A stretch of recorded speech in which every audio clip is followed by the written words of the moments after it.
नमस्कार। कभी सोचा है कि हजारों साल पहले लिखा गया एक ग्रंथ आज भी हमारी जिंदगी के सबसे मुश्किल सवालों का जवाब कैसे दे सकता है?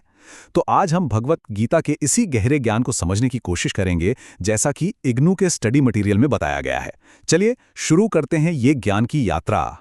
कभी कभी हम सब जिंदगी में एक ऐसे मोड़ पर आ जाते हैं ना, जहां हर रास्ता मुश्किल लगता है, जहां सही और गलत के बीच की लाइन ही मिट जाती है। बस यही वो एहसास था जिसने कुरुक्षेत्र के मैदान में महान योद्धा अर्जुन को भी जकड़ लिया था। और बस यहीं से गीता के उस अमर संवाद की शुरुआत हुई। जरा सोचिए, कुरुक्षेत्र का मैदान, चारों तरफ युद्ध का माहौल है, शंख बज रहे हैं। एक तरफ पांडव हैं और दूसरी तरफ उनके ही भाई, उनके ही गुरु कौरव। और इस महासंग्राम के बीचों बीच खड़े हैं अर्जुन, जो अपने ही लोगों पर तीर चलाने की बात सोचकर ही कांप उठते हैं। देखिए, अर्जुन का ये जो विषाद है, ये सिर्फ एक योद्धा की कमजोरी नहीं थी, ये उस हर इंसान का दर्द था जो कभी फर्ज और भावनाओं के बीच फंस जाता है। और सच कहें तो यही वो चिंगारी थी जिसने गीता के ज्ञान की आग को जलाया। तो जब इंसान इस तरह से पूरी तरह टूट जाए तो उसे सहारा कहां से मिले? कमाल की बात यह है कि कृष्ण अर्जुन को किसी हथियार या युद्ध की रणनीति के बारे में नहीं बताते। उनका पहला उपदेश कहीं ज्यादा गहरा है। वो अर्जुन को ये बताते हैं कि तुम असल में हो कौन। और यहीं पर गीता का असली जादू शुरू होता है। पहला जवाब कर्म या धर्म के बारे में नहीं, बल्कि आत्मा के बारे में है। कृष्ण बात करते हैं आत्मा की और स्थित प्रज्ञ की, मतलब वो इंसान जिसका मन सुख, दुख, हार जीत इन सब में एक पहाड़ की तरह एकदम मजबूत और शांत रहता है। सच कहूं तो यही गीता की पूरी इमारत की नींव है। तो आखिर ये आत्मा है क्या? गीता के अनुसार ये हमारे अंदर की वो रोशनी है जो कभी नहीं बुझती, अमर है। जैसे हम पुराने कपड़े बदलकर नए पहन लेते हैं, ठीक वैसे ही आत्मा शरीर बदलती है। हमारा ये शरीर असत है, मतलब ये हमेशा नहीं रहेगा। लेकिन आत्मा सत है, मतलब वो एक शाश्वत सच्चाई है। ये श्लोक कितनी खूबसूरती से बताता है कि आत्मा को जानने का असल मतलब क्या है। इसका मतलब है हर जीव में खुद को देखना और खुद में हर जीव को महसूस करना। जब ये एहसास हो जाता है ना, तो मैं और तुम का फर्क ही मिट जाता है, सिर्फ एकता रह जाती है। गीता की एक और बहुत सुंदर बात यह है कि वो मानती है कि हर इंसान का स्वभाव अलग होता है। इसीलिए वो मंजिल तक पहुंचने का कोई एक फिक्स रास्ता नहीं बताती, बल्कि हमारे स्वभाव के हिसाब से अलग अलग रास्ते यानी योग सुझाती है। चलिए इन मुख्य रास्तों को जरा देखते हैं।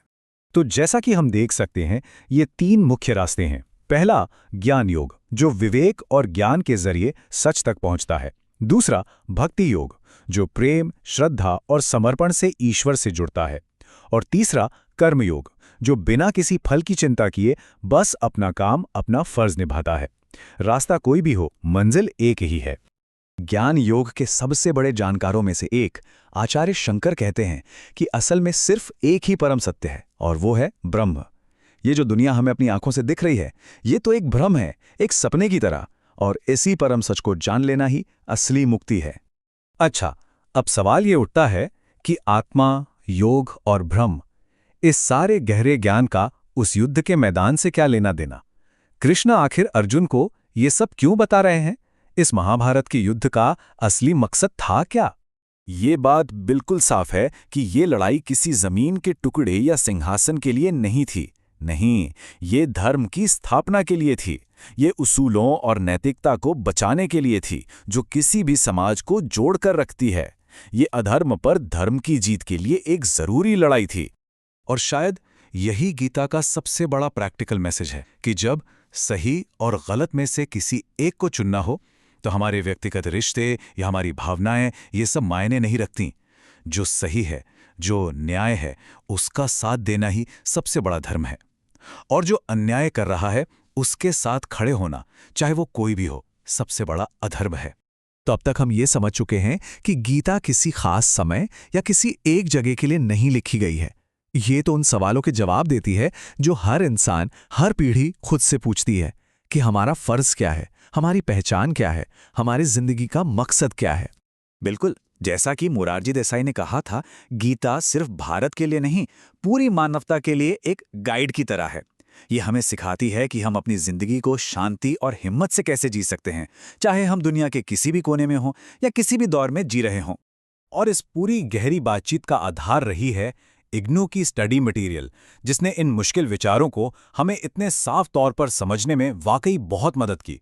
सोचिए, अर्जुन के एक अकेले सच्चे सवाल ने दुनिया को गीता जैसा अनमोल तोहफा दे दिया। अब सवाल यह है कि आपकी जिंदगी का वो कौन सा सवाल है जिसके जवाब की आपको तलाश है। क्या पता उसका जवाब भी आपके अंदर ही कहीं छिपा हो।